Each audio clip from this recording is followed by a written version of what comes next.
성경 봉독하겠습니다. 요한복음 21장입니다. 요한복음 21장 18절에서 25절.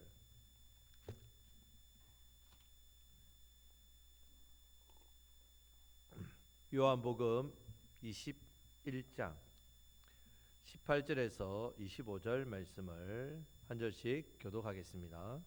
내가 진실로 진실로 내게 이르노니 내가 젊어서는 스스로 띠띠고 원하는 곳으로 다녔거니와 늙어서는 내 팔을 벌리리니 남이 내게 띠띠우고 원하지 아니하는 곳으로 데려가리라. 이 말씀을 하심은 베드로가 어떠한 죽음으로 하나님께 영광을 돌릴 것을 가리키심이라. 이 말씀을 하시고 베드로에게 이르시되 나를 따르라 하시니 베드로가 돌이켜 예수께서 사랑하시는 그 제자가 따르는 것을 보니 그 만찬석에서 예수의 품에 의지하여 주님을 파는 자가 누구오리까 묻던 자더라. 이에 베드로가 그를 보고 예수께 여짜오되 주님, 이 사람은 어떻게 되겠사옵나이까? 예수께서 이르시되 내가 올 때까지 그를 머물게 하고자 할지라도 내게 무슨 상관이냐? 너는 나를 따르라 하시더라. 이 말씀이 형제들에게 나가서 그 제자는 죽지 아니하겠다 하였으나 예수의 말씀은 그가 죽지 않겠다 하신 것이 아니라 내가 올 때까지 그를 머물게 하고자 할지라도 내게 무슨 상관이냐 하신 것이라.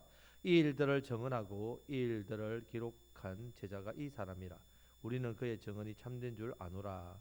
예수께서 행하신 일이 이 일 외에도 많으니 만일 낱낱이 기록된다면 이 세상이라도 이 기록된 책을 두기에 부족할 줄 아노라. 아멘. 자, 지난주 말씀에서 예수님께서 베드로와 제자들의 앞으로 그들의 삶에 대한 예언을 했습니다. 자, 그들이 성령님을 받기 전과 성령님을 받고 난 이후의 삶이 어떻게 달라지는가 그걸 대조적으로 깨닫게 하시고자 미리 말씀해 주신 겁니다. 뭐 우리 각 사람에게 미리 미래의 어떤 걸 보여주려고 그렇게 한 것이 아니라, 자, 그래서 성령을 받기 전이나 성령을 받고 난 이후에 그 삶을 대조해서 우리에게 보여주시기 위해서 이 말씀을 하셨습니다. 자, 우리가 사명자로 살게 되면 오늘 본문 말씀이 우리의 것이 됩니다. 우리에도 우리의 사명자의 앞길이 이렇게 분명히 보여진다는 말입니다. 자, 오늘은 요한복음 마지막 이제 부분입니다. 마지막 부분으로 마지막 시간으로 사명자로 살 때에 조심해야 할 것이 두 가지가 있습니다. 첫 번째는 경쟁심이고 두 번째는 시기심입니다. 자, 경쟁하고 시기한다. 함께 엮어지죠. 자, 이 부분을 우리가 조심해야 됩니다. 20절 말씀을 다 같이 읽겠습니다.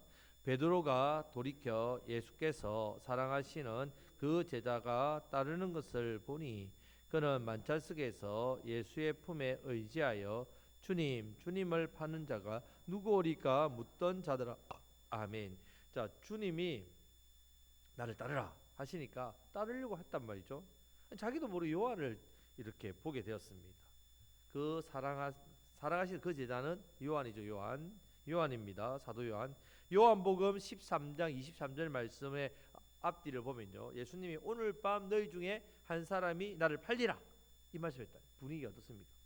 갑자기 만찬에서 뭐 파티 분위기인데 예수님 이 말씀하니까 분위기가 완전히 엄숙해지.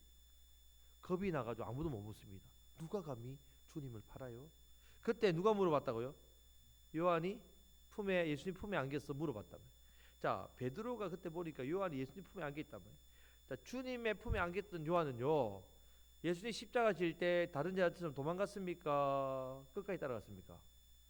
끝까지 따라갔습니다. 곁에서 있으니까 예수님이 뭐라고 하셨습니까? 마리아 모치, 육신의 모치 마리아를 맡기죠. 이제 네 엄마다, 내 엄마다. 그래서 요한이 그때부터 마리아를 자기 친어머니처럼 봉양합니다.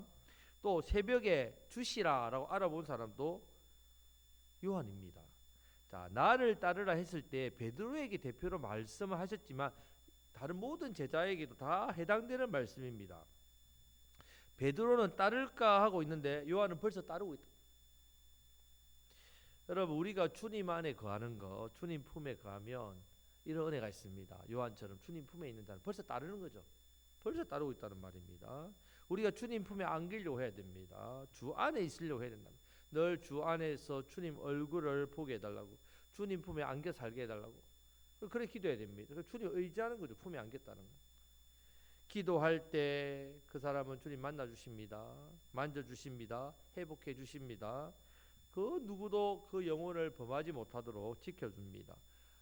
내 감정, 어떤 내 생각에 사로잡히지 않고 내가 내 마음이 빼앗기지 않도록 우리 주님이 딱 품에 안아 주신단 말이에요. 여러분들이 늘 주님 품에 안기려고, 그 안긴다는 말은 주님께 의지한다는 말이에요. 늘 주님 의지하시기를 축복합니다.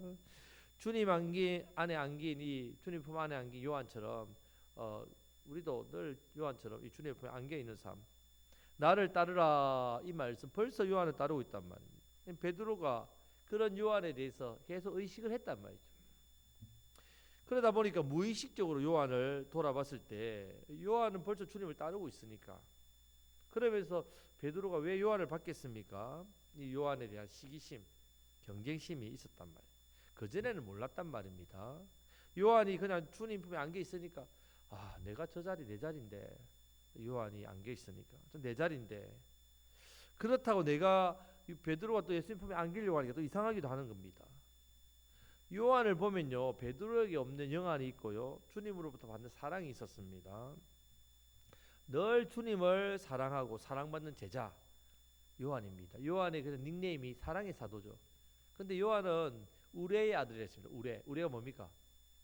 우레, 번개죠. 번개의 아들이란 말은 성격이 번개 같단 말이에요. 근데 요한이 예수님 만나서 이 번개가 어떻게 됐다고요? 따뜻한 사랑이 됐단 말이에요. 변합니다. 우리 예수님 믿으면 삶이 변화되셔야 돼요. 옆에 계신 분에게 좀 변합시다. 서로가 서로에 대해서 말하지만 자기에 대한 이야기입니다. 집에 와서 또 변해라고 싸우지 마시고. 자, 21절 말씀을 다 같이 읽겠습니다. 이에 베드로가 그를 보고 예수께 여짜오되 주님, 이 사람은 어떻게 되겠사옵나이까? 자, 앞으로 주님을 따르겠습니다. 제가 따르겠습니다. 따르겠습니다. 성령 받고 이후에 사명의 자리, 순교의 자리 나아가게 된다는 거 이제 알겠습니다. 베드로가 그렇게 했는데, 그런데요, 저 친구가 어떻게 될지 참 궁금합니다. 물었다면 나보다 잘 될까요? 아니면 어떻게 되겠어요? 그것만 좀 말씀해 주시면 안 되겠어요? 이 말입니다. 자, 베드로가 왜 이 말을 하겠습니까? 베드로 속에 누가 계속 남아 있으니까? 요한네, 요한. 왜 남아 있습니까? 나는 수제자인데 나보다 더 사랑받고 나보다 더 뭔가 주님께 끝까지 따르고, 나는 죽을지언정 주님 곁을 떠나지 않겠다 큰 소리 쳤는데 요한은 그 말도 안 했습니다. 근데 어디 있었다고요? 십자가 밑에 딱 있었단 말이에요. 근데 베드로는 예수님을 3번이나 저주하고 부인했단 말이에요. 그러니까 계속 이 속에 경쟁심과 시기심이 있다는 말입니다. 요한은 자기보다 한참 또 나이도 어립니다. 자, 이때 주님께서 베드로에 대한 답변을 해줍니다. 22절 23절 말씀을 다 같이 읽겠습니다. 예수께서 이르시되 내가 올 때까지 그를 머물게 하고자 할지라도 내게 무슨 상관이냐, 너는 나를 따르라 하시더라. 이 말씀이 형제들에게 나가서 그 제자는 죽지 아니하겠다 하였으나 예수의 말씀은 그가 죽지 않겠다 하신 것이 아니라 내가 올 때까지 그를 머물게 하고자 할지라도 내게 무슨 상관이냐 하신 것이라. 아멘.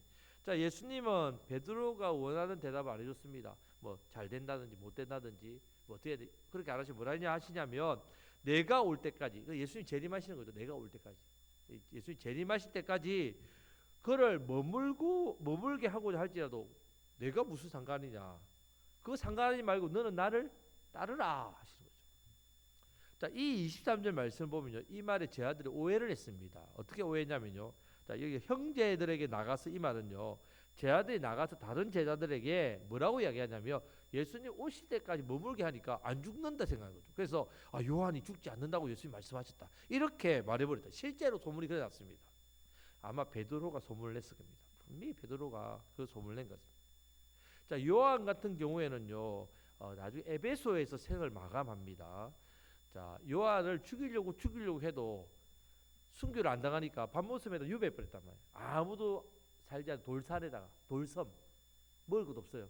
그런데 요한이 살았습니다. 왜 살았을까요? 하나님 살려주셨단 말이에요. 그러니까 이제 유배 끝나니까 나이가 90이 넘었단 말이에요. 그리고 에베소에서 이제 죽습니다. 자, 에베소에 가면 요한의 무덤과 기념교회가 있습니다.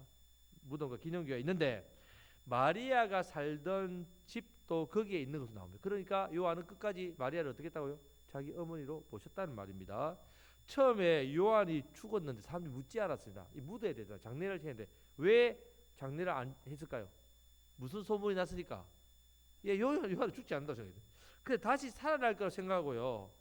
그런데 여러분 그냥 두면 시체가 어떻게 됩니까?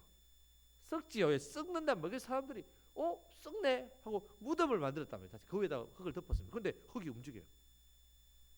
사람들이 움직이니까 놀래 갔는데 병이 낫는 겁니다. 병이 나으니까 흙이 움직인다는 뭐가 뛴다고요? 심장이 뛴다고 생각했다. 그래서 요한이 죽지 않는다, 죽지 않았다 이렇게 또 소문이 납니다. 근데 여러분 지금 요한이 자기가 살아 있을 때 이 말을 듣고 기가 찼을 겁니다. 내가 왜 안 죽어? 나 때가 되면 주님께 가는데. 요한이 거의 85세 전후 때 요한복음 기록했다고 되어 있습니다. 85세. 이 소문에 대해서 베드로가 주님 말씀을 잘못 알아듣고 곡해가지고 저한테 말하니까 자 그래서 요한이 직접 이야기하는 겁니다. 이 일들을 정언하고 이 일들을 기록한 제자가 이 사람이야. 나다.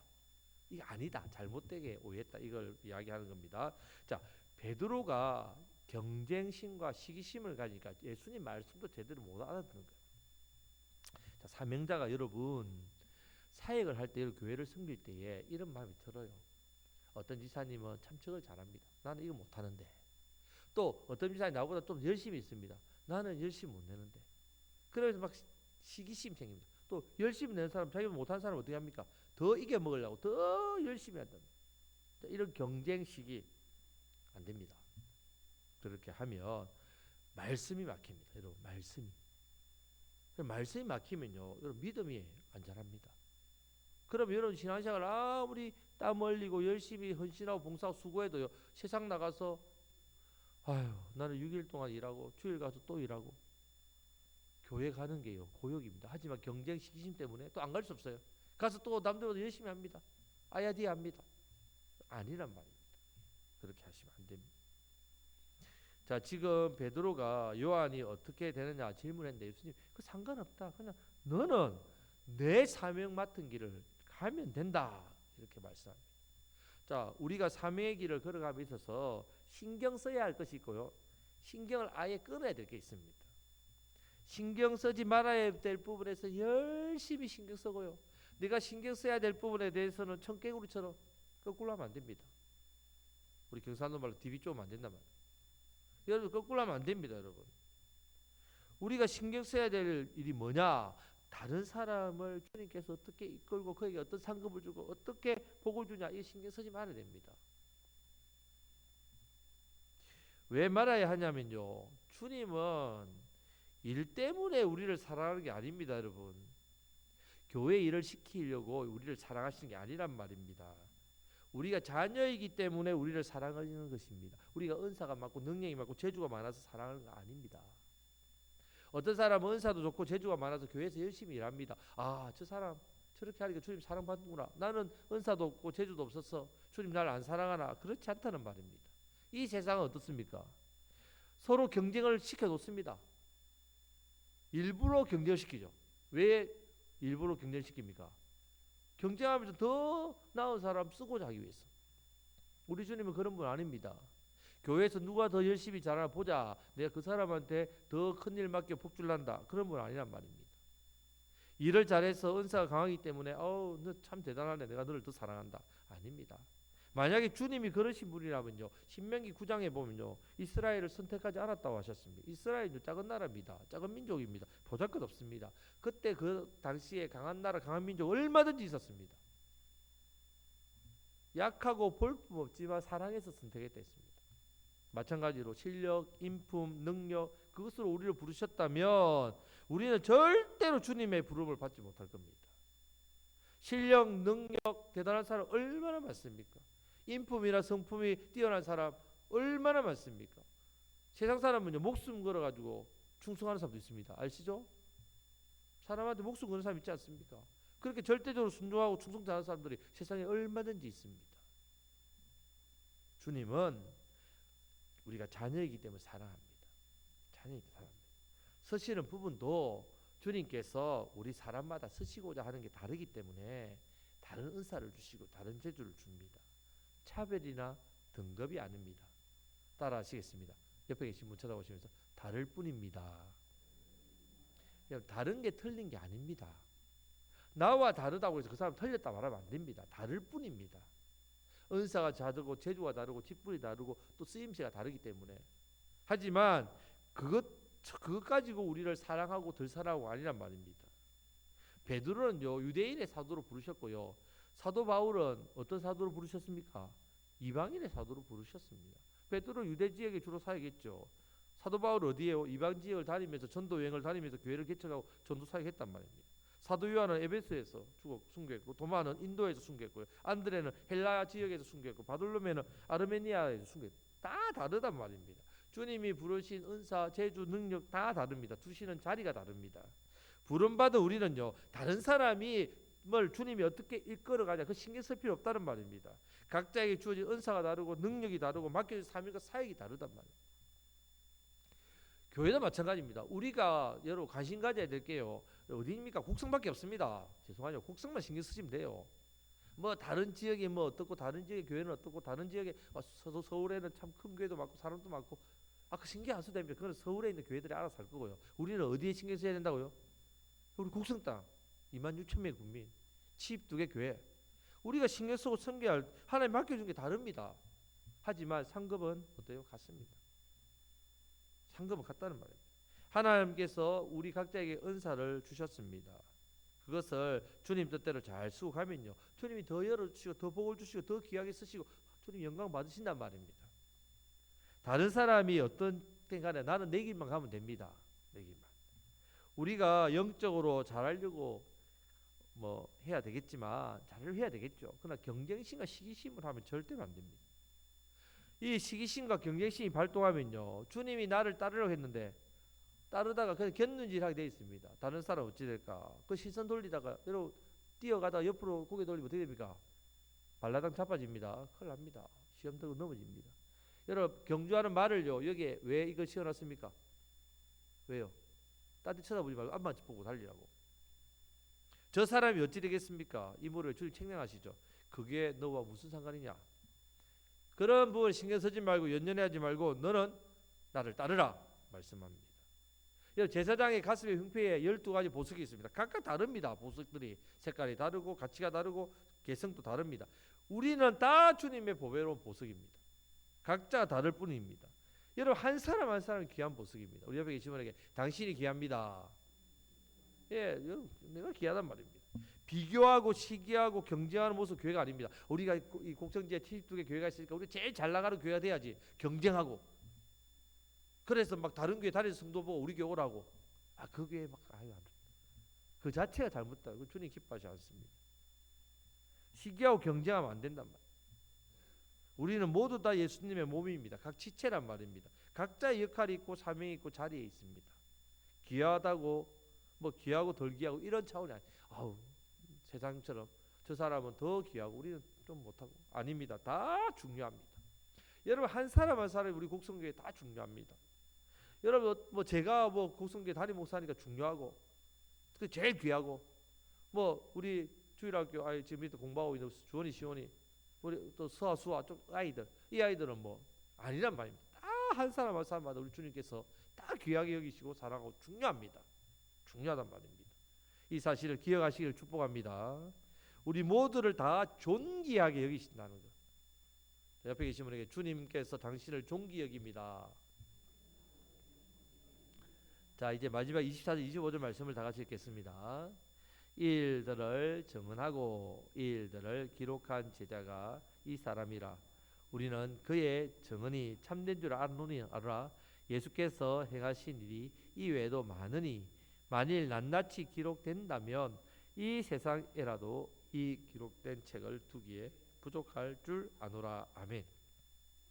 이 요한복음에 있는 예수님이 하나님 아들이심을 증거하는 내용만 기록했습니다. 또 그 많은 내용이 있지만 다 기록하기 책을 둘 수 없을 정도로. 자 이제 우리도 이 요한복음의 증인이 돼야 됩니다. 우리의 이 또 행적이 참 기록할 책을 두기에도 부족할 정도 너무 넘치는. 저 여러분들의 삶이 뭐 유명한 사람들 자기의 인생의 전기를 쓰잖아요. 자서전을 쓰고 내가 인생을 이렇게 살았다 하면서 확 책을 쓰고 여러분 천국에 여러분들이 요한복음의 증인으로서 살아갈 때 천국에 진짜 넘치도록 채울 만큼 넘치도록 그런 여러분들의 그런 정인된 삶이 남겨지고 기록되어서 참 복음의 사명자로 우리 주님께서 존귀 여기고 귀하게 여기시는 참 귀한 우리 성도님으로 세상을 살아가시면서 더 많은 영혼을 살리시는 저 여러분들이 되시기를 주님의 이름으로 축복합니다. 아멘. 이제 우리 말씀부터 기도하겠습니다.